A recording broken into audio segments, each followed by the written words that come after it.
So I think the one award that I haven't really talked about this season, although I mentioned it before the year, is the Most Improved Player award. And there's actually quite a few guys who have stepped their games up this season, to the point where there might be about 3 names who have a real chance at the award. So let's dive into it a bit more. Let's start with a couple of guys who I feel have definitely gotten better, and that should be respected, but they may not necessarily be in running for the actual award at the end of the season. The first name I would say probably Giannis Antetokounmpo from the Milwaukee Bucks.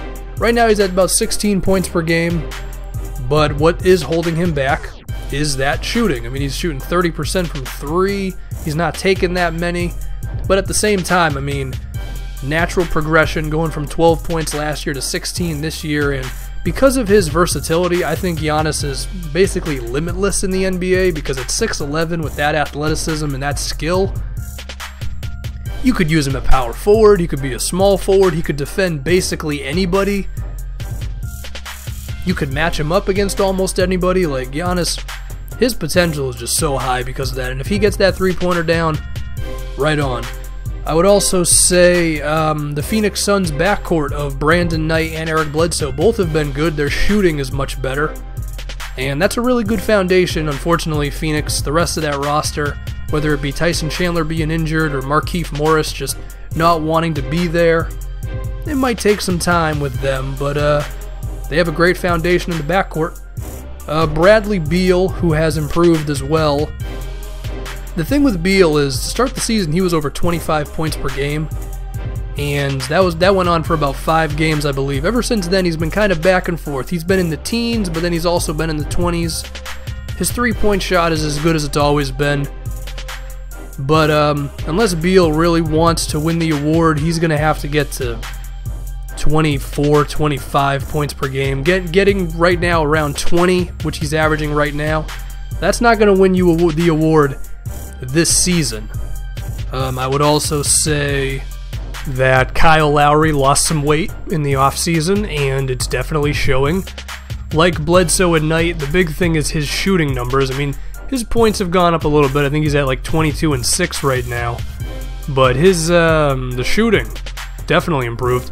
The thing with those Toronto Raptors is you still got a shooting guard who is not that efficient, doesn't stretch the floor, and you have Dwayne Casey as your head coach. But Kyle Lowry is fantastic, and they'll still be a decent team.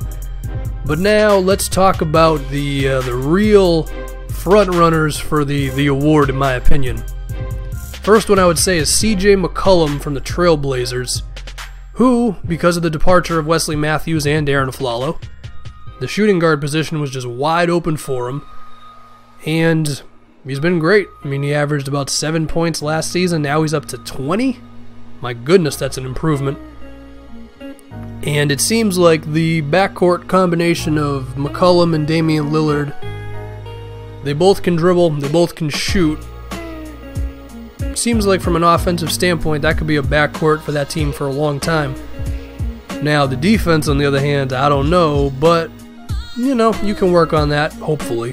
The last 2 names, both on the same team, Andre Drummond and Reggie Jackson. Okay, Reggie Jackson right now averaging about 19 points, 6 assists, and 4 rebounds or something like that. You always knew he could play when he was on OKC, and now that he has the starting role for the Pistons, he's just great.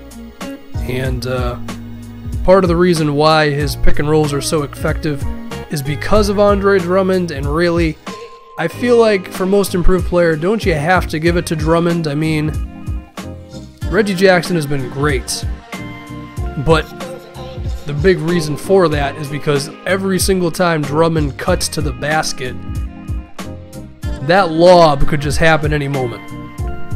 And just having that luxury, it forces the defense to do so much to try to stop Drummond, and it opens up the floor for Reggie Jackson. Now, of course, if Reggie Jackson didn't have the ability to make defenses pay for that, he wouldn't be averaging 19 points a game and shooting decent percentages.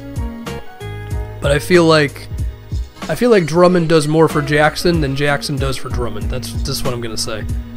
And I feel like on Drummond, when you add into that his rebounding, which is still just stupid, I do think Andre Drummond, up to this point, has been the most improved player in the NBA. Other guys are deserving of it as well, but I think he just is a little above everyone else.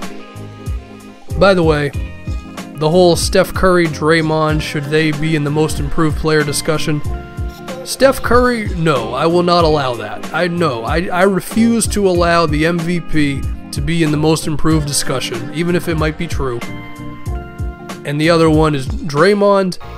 That one might be a little more realistic, to be honest, with his assists and everything. But for right now, I'll give it to Drummond.